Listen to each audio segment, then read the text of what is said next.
Halo Jo, balik lagi dengan gue Adi Setiawan, channel yang membahas sejarah, tokoh dunia, misteri, hingga konspirasi yang ada di seluruh dunia. Thank you yang udah klik video ini, gue doain semoga kalian sehat selalu. Apalagi yang subscribe channel ini, gue doain semoga rezekinya terus bertambah. Gue juga mau ingetin ke kalian Jo, bahwa channel gue ini akan selalu update setiap minggu. Jadi buat kalian yang gak mau ketinggalan video gue, silakan tekan tombol loncengnya. Dan gue juga mau infoin bahwa setiap pencapaian gue nanti di 50.000 subscriber, gue akan adain giveaway. Jadi ikutin terus channel gue.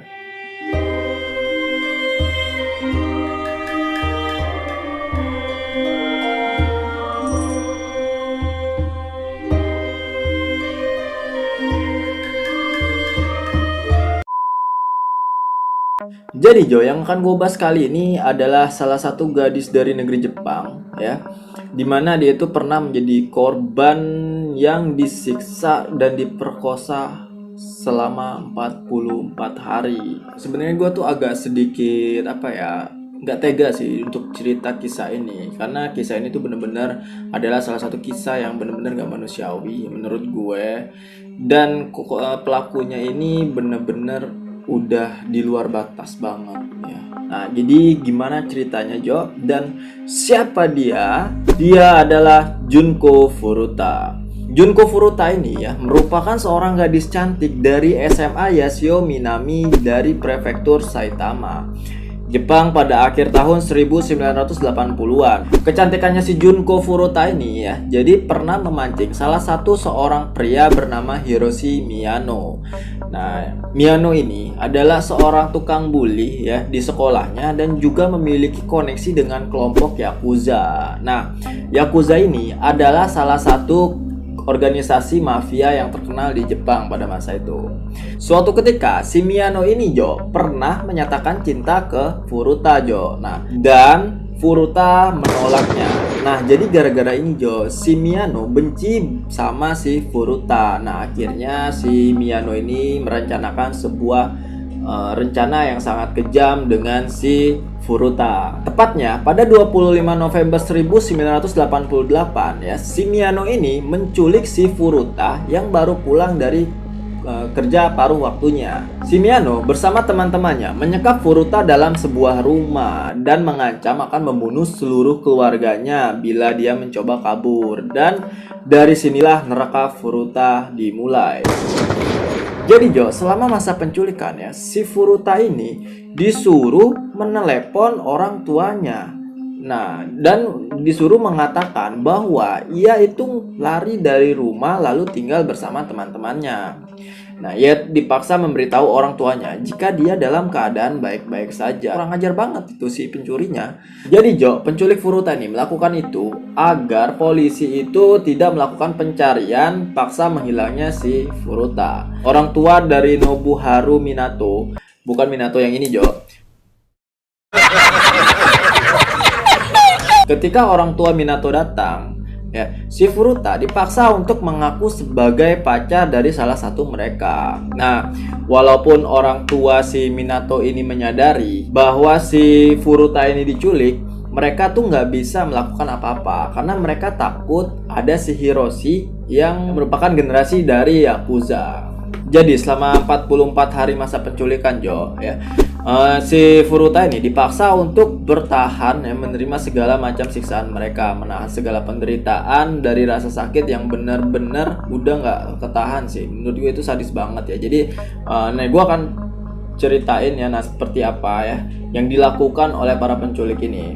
Selama 44 hari Jo, si Furuta ini dipaksa untuk telanjang bulat tanpa sehelai pakaian yang menempel di tubuhnya. Nah, ia diperkosa oleh lebih dari 100 orang lewat anus dan vagina. Penculik Furuta juga mengundang ya beberapa anggota Yakuza untuk memperkosa si Furuta. Nah, setiap harinya diperkirakan Furuta itu diperkosa kurang lebih sampai 500 kali Jo. Nah, pada titik tertentu ia diperkosa oleh 12 laki-laki yang berbeda dalam satu hari. Selama 44 hari, si Furuta ini harus menerima pukulan keras di wajahnya ya. Mereka itu memukuli si Furuta itu dengan stick golf dan membenturkan wajahnya ke lantai Jo. Jadi lu bayangin aja ya. seorang perempuan digituin gitu kan. Alangkah teganya banget ya para cowok-cowok brengsek itu. Dan 100 pria ya yang memperkosa si Furuta ini mengakui menikmati perlakuan mereka. Mereka sangat senang saat melukai si Furuta, Jo. Nah, setelah diperkosa, si Furuta ini dipaksa untuk masturbasi di depan mereka. Mereka juga memasukkan beberapa benda asing ke dalam anus dan vaginanya si Furuta, Jo. Pernah vaginanya si Furuta ini dimasukin oleh botol mineral, lempengan besi, terus gunting, tongkat untuk menusuk daging panggang, dan panggangan yang sangat panas. Nah, Hiroshi juga membakar klitorisnya dengan sebuah korek api. Aduh, gila sih. Ini parah banget, sadis banget. Nah, si Furuta ini kan udah diperkosa, udah disiksa. Yang lebih parahnya lagi, dia itu sampai nggak pernah dikasih makan, nah, ataupun minum. Ia dibiarkan kelaparan dan kehausan, Jo. Nah, ia dipaksa untuk makan kecoa hidup dan meminum air seninya sendiri. Lu bayangin aja, udah disiksa, ya, udah diperkosa, habis itu nggak dikasih makan. Ini orang itu udah bener-bener udah sekelas iblis kali ya. Selain itu, para penculik si Furuta juga memasukkan kembang api yang masih menyala ke dalam lubang duburnya. Nah, hingga kembang api itu padam dan mengakibatkan luka bakar yang cukup parah, Jo. Yang paling parah adalah ketika mereka itu ngejepit puting dari si Junko ini, Jo. Gua nggak bisa ngebayangin sih, asli. Mereka ngejepitnya ya dengan penjepit besar hingga membuat putingnya itu sobek dan mengeluarkan darah yang cukup banyak, Jo. Nah, Junko itu berharap ya segala siksaannya itu berakhir, Jo. Tapi bukannya berakhir, ia malah digantung di langit-langit rumah. Lu bayangin aja, dia digantung di langit-langit rumah dengan keadaan telanjang dan dibiarkan kedinginan selama beberapa hari. Nah, setelah beberapa hari, tubuh Junko itu diturunkan. Hiroshima meneteskan lilin panas ke atas pelupuk mata Junko lalu membakarnya. What the fuck? Setelah itu, mereka menusuk payudara Junko dengan jarum jahit hingga jarum itu memenuhi payudaranya. Mau lu buat apaan itu, gila? Yang paling menyakitkan itu adalah ketika mereka memasukkan lampu bolam ya ke dalam vaginanya si Furuta, Jo. Kemudian bola lampu itu digosok-gosok hingga bola lampu itu meledak di dalam rahimnya si Furuta. Ini sadis gila sih. Hal itu membuat luka robek yang sangat serius di rahimnya si Junko. Selama masa penyiksaan itu, Jo, si Furuta itu berusaha keras untuk bernapas. Nah, ia itu mengalami kesulitan bernapas melalui hidung. Kenapa? Karena hidungnya dia itu udah dipenuhi oleh darah. Furuta terus-menerus muntah dan itu membuatnya mengalami dehidrasi yang ekstrim. Tidak cukup sampai di situ, ia juga membuat penyekapnya kembali menyiksanya dan melayangkan beberapa pukulan ke wajahnya yang sudah membiru. Pernah suatu kejadian ya di mana Furuta itu waktu itu mau melarikan diri. Jadi saat orang-orang yang sedang menyandranya itu sedang beristirahat untuk minum-minum ya, Furuta itu berusaha untuk menghubungi polisi. Tapi naasnya aksi dari si Furuta itu tertangkap dan membuatnya harus merasakan hukuman atas percobaan melarikan diri. Nah, yang dilakukan oleh mereka ya ketika mengetahui itu, mereka menyiram kaki si Furuta ini dengan bensin dan membakarnya ya, membuat seluruh kulit kakinya itu melepuh.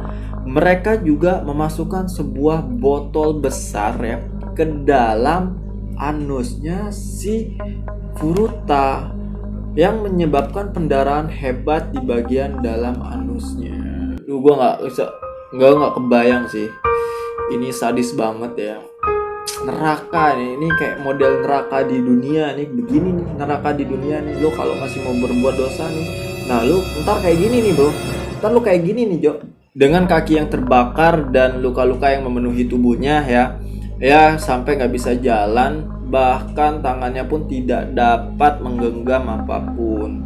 Seluruh tulang di tubuhnya patah karena pukulan yang bertubi-tubi, Jo. Karena saat itu sedang musim dingin, ya, si Furuta itu dipaksa untuk tidur di teras rumah dengan suhu dingin yang ekstrim. Dengan segala luka bakar dan pendarahan akibat benda-benda asing yang dimasukkan ke tubuhnya, Furuta itu hanya bisa merangkak. Ia harus menghabiskan 1 jam untuk merangkak ke kamar mandi, Jo. Bayangin aja, ke kamar mandi aja dia butuh 1 jam. Udah kayak dari rumah gua ke kantor gua, anjay. Di hari ke-43 ya, si Furuta ini udah nggak tahan dengan rasa sakit yang ia rasakan di seluruh tubuhnya, Jo. Bahkan ia meminta untuk dibunuh saja saat itu dan menyelesaikan seluruh rasa sakitnya, Jo. Nah, tapi ya para penculiknya itu tidak menyetujui keinginan si Furuta. Nah, mereka pun tidak mau membunuh si Furuta. Menurut gue itu udah terlalu berlebihan banget ya, sampai perempuan itu ngomong minta dibunuh. Itu udah nggak punya hati lagi sih, asli parah. Pada 4 Januari 1989, para penculik si Furuta ini mengajaknya bermain mayong. Nah, dan tanpa diduga ternyata si Furuta ini memenangkan permainan. Nah, tapi kemenangannya ini justru membawa petaka baginya. Nah, jadi ketika si Furuta menang mayong, ya, para penculik ini justru malah geram karena kemenangannya, Jo. Nah, mereka ini memukulinya lagi dengan barbel besi, terus mereka membakar kakinya. Nah, seluruh tubuh Junko sudah dipenuhi luka bakar, lebam, dan pendarahan yang sudah sangat parah ya. Nah, ia juga mengalami dehidrasi yang lebih hebat ya. Seluruh organ tubuhnya mengalami shock hingga akhirnya Junko meninggal keesokan harinya. Setelah para penculik ini mengetahui si Furuta meninggal, ya, akhirnya para penculik ini memasukkan tubuh si Furuta itu ke dalam sebuah drum besar, ya, drum besar, lalu mengisinya dengan 55 galon semen.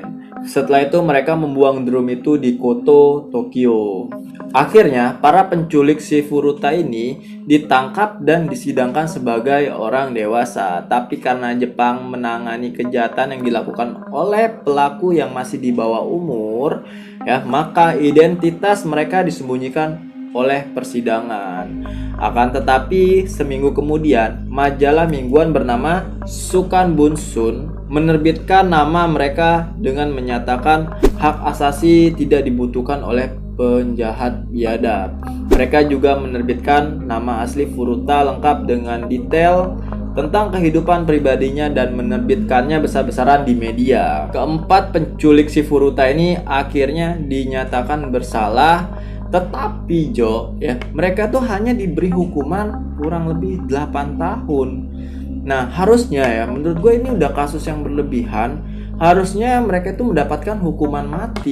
Ada hal konyol yang terjadi di persidangan ya, ketika para penculik ini ditanyai kenapa mereka tidak melakukan apa-apa pada detik-detik menjelang kematian Furuta. Dan mereka tuh nggak ngejawab apa. Mereka tuh cuma menjawab, kami kira dia berpura-pura. Astagfirullah. Jadi kurang lebih seperti itu ya, Jo, kisah dari seorang Junko Furuta yang pernah mengalami disiksa dan diperkosa selama 45 hari. Dan semoga tidak pernah terjadi lagi kejadian-kejadian seperti ini. Dan buat kalian perempuan-perempuan di luar sana ya, berhati-hatilah jika bertemu dengan orang baru. Karena kita nggak pernah tahu ya, rambut sama hitam tapi hati kita nggak pernah tahu. Thank you for watching.